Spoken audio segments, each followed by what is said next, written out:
Good afternoon and welcome along to Training Tuesday. For those of you that follow the schedule, I'm not Chip and we changed the title about 5 minutes ago. Well, what went on there? Well, unfortunately, Chip's not available today, so you've got a standing replacement. You've got me again. I'm sorry. So anyway, Chip is going to cover the MediaMaster Integration MagicQ session in a couple of weeks' time. He really wanted to do that session, so I couldn't possibly steal that one from him. So you've got me filling in today, and I'm going to talk to you about the Programmer Store. And in fact, I'm going to show you a little preview of just a tiny little addition we've made to it in the upcoming 1990 beta release. So yes, you heard it here first. We are planning to do a 1990 beta release over the next couple of weeks, possibly well timed with a little exhibition in London called Plaza in a couple of weeks' time as well. So hello to the usual faces out there. Hello Mehmet, Michael, Mario, and Darcy as well. Good to have you with us this week as well, catching it live as you say there. So welcome if you're watching it on YouTube and Facebook. This is a live session, so please do ask any questions as we go off in the chat, and as always I'll go off on some tangents if you ask me the questions as well, so do ask me some questions and we'll go from there. Anyway, let's dive in and take a look at MagicQ here. So as I said, I'm running our pre-release of a 1990. We are aiming to do a beta release over the next couple of weeks. Watch this space around Plaza time. Anyway, I want to start off by talking about a feature called the Programmer Store, which is already in MagicQ. It's in the current stables, has been for a little while. So of course I'm running MagicQ on PC here. Well, what is the Programmer Store? Well, if I go and open up an execute window, and here's one I made earlier. Here's an execute page here. So I've just gone to page 4. I've set myself up in set grid size. I've made a 10 by 3 grid like so, 10 by 3 buttons here. And under Sign Special, you'll find a whole bunch of different special functions. And of course, if you're new to MagicQ and wondering, well, what on earth is this execute window? Well, the execute window is basically a free-form space. You can make custom grid sizes in here, like I've got here. There's different pages of execute. You can copy things like groups into it, palettes. You can store queues directly into this window. So, for example, I could say, okay, well, I've got my spots here, and I locate them, put them in blue in this position here. I can go to my execute window, and I can go and record there without using upper playback, and I've held presto recorded a queue. You can do things like changing the item type to be a flash button, a solo button, so a flash button now it's a push and hold. You can have multiple items next to each other and do things like solos. So again, I could grab those, have them as solo buttons, and now because they're next to each other, only one's active. If I make a gap, that there, you can see that it breaks the soloing. So those two will solo, that one doesn't. There is the workaround because, of course, you guys are going to want to be able to do things like have things horizontally, and of course none of these would solo because they're not horizontally next to each other. They're now vertical. If I go off and draw a box and say set region, again, only one thing in a region could be active, and you can have gaps between buttons. Anyway, that's a bit of a tangent. Page 4 here, I've made myself this 10 by 3 grid. If I go to Assign Special, you'll see there's this option here called Prog Store or Programmer Store. If I go and select it, you can see actually you've got 10 different Programmer Stores. It gives you the possibility to have here. Essentially, the different programmers for the console. Now, in normal default operation, you have one programmer, you put something in the programmer, that's it. Well, you've got these options here, and I could say record Prog Store 1, can move to the next item, assign Prog Store, include Prog Store 1. Now, again, you're wondering what are these options actually doing. I'll come to it in a moment. And you can go Prog Store, and you can do an activate Prog Store. Now, of course, repeating that 10 times is a little bit laborious. So, in 1990, there is a nice little shortcut for you. It's not in the current stable as yet, where you can now go Prog Store, all Prog Store, and it just bangs all the options in for you. You might say, okay, well, actually, I'm only going to use 5 Prog Stores, but you know what? Great, it's just put those 5 in. I'll delete the ones I'm not going to use. Still, that's a heck of a lot quicker than going and building out 15 different options all in one go. So you can just go insert all Prog Store, delete the ones you don't want, and away you go. So that's it set up for you. Now, the Prog Store actually came from Stadium consoles. We'll come to that in a moment. Well, what's the idea of the Programmer Store? Well, I've got something active as a queue at the moment. So the idea of the Programmer Store could be, you know, that usual thing. I'm sitting in the theatre, my venue, wherever it might be, in the middle of programming. So I'm doing so with my spots here. I've got a colour in. I've got a particular gobo.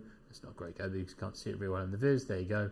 And I'm building a position up or something in case I'm fanning, whatever. Maybe I'm stepping through, so I've got kind of something here, and I'm in the middle of building this look, and someone walks up to me and says, can you just turn on the house lights? Could you just store this queue? Can you update that? Well, I'm in the middle of building this queue. I don't want to store it as a queue. So what you could do is you could go record prog store 1, you can clear off the programmer, and you've essentially saved the programmer. Think of it a bit like a temporary queue. So you can go off and do that next thing, okay, the can you just. You can go off and say, okay, well, I can take, yeah, you wanted me to just put some light on there on stage, yeah, could you do that for me? You can go and store that as the queue, do that bit of programming that you wanted me to do, there you go. You can have that on here, and then I can go, okay, well, could you just go back to where I was? So, okay, activate my programmer store. I will activate it, or I can include it and put it back in my programmer. So include it, it is now back in the programmer, so I can carry on adjusting whatever I wanted to do with that thing there, and I'm modifying live in the programmer. So again, because that's a one-time, think of it like a temp queue. If I was to go include again, you can see it actually overwrites. So it has stored that data. It overwrites what's in my programmer. As I said, you can have up to 10 of these. So I could clear my programmer.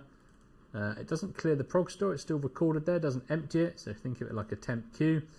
So I could say, okay, well, the next one is going to be my wash lights. Let's locate them. Let's put a position effect on them. Let's just have them doing a basic tilt.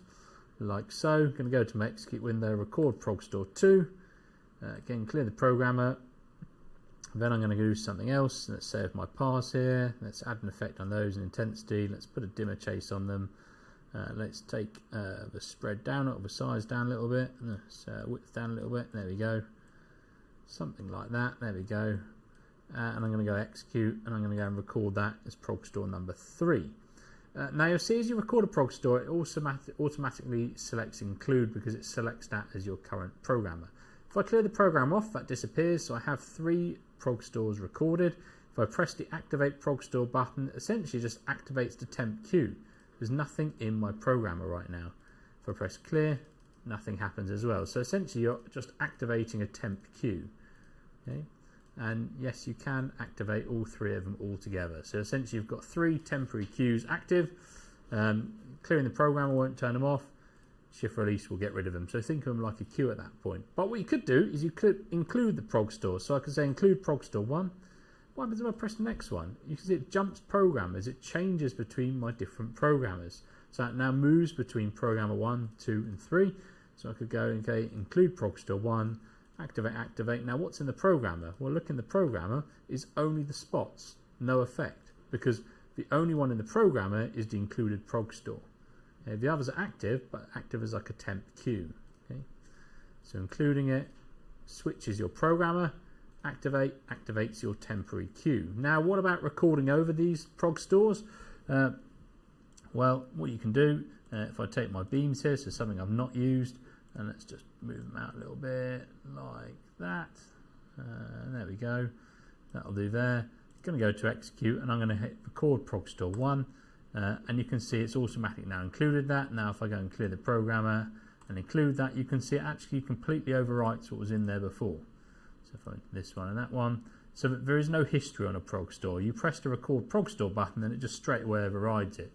So it's great for the can you justs, but also in a live show as well. So in a live show setting, you can actually use these as extra queues, temp queues that you just update. So okay, I've got something going with my, where was a chase here, this going here. Okay, I can retime this on the fly, so I could tap. Now of course remember, you need to re-record it, otherwise it's not going to remember it. Or maybe actually you just want to have it as I just include it back there. Maybe I'm going to completely screw with it. I'm going to change its parts. I'm going to change its size, whatever I might do with it. Okay, let's go there. I stopped it, didn't I? Oops. There we go. Well, actually, there's a good lesson there. So I can just clear it off, and I can go and re-include it. And it includes from where it was last saved, not how it was last. So again, if I clear it off, include it. If I was to make a change to it, so I go Effect, and I go and take the spread off or something.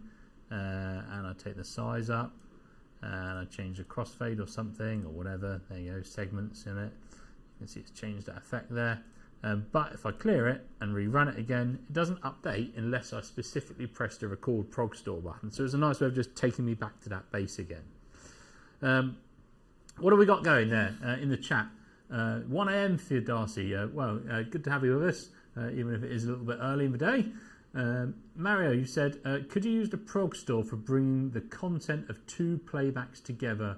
Well, yeah, you can, absolutely, yeah. I mean, essentially, think of it as a temp Q. Now I'm not sure what you mean exactly in your thing there, but say you had 2 playbacks. So I've got my spots and my wash lights here doing 2 different things.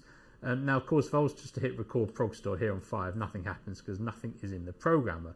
What I could do is I could go to my programmer window and I could snapshot the output of the desk, which does take all of the effects. It doesn't just snapshot static value when you do a snapshot like this.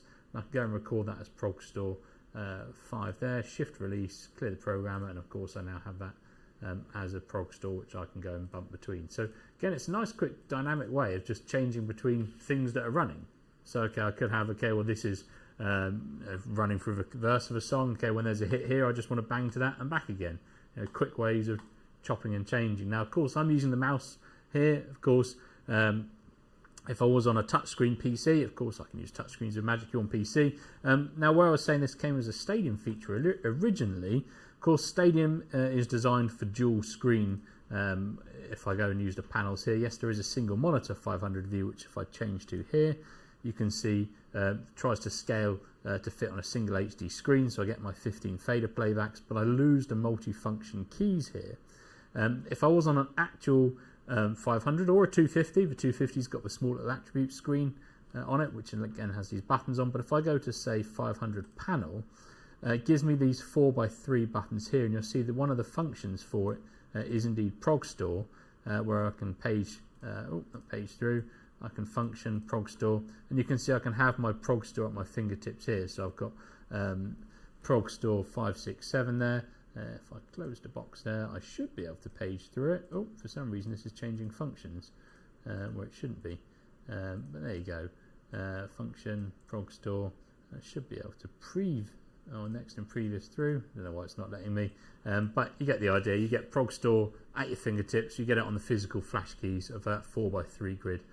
On a 500 console. If I go back to full panel, so it is linked. It's exactly the same. So you could build it and execute on PC, and on the 500 it would have exactly the same function.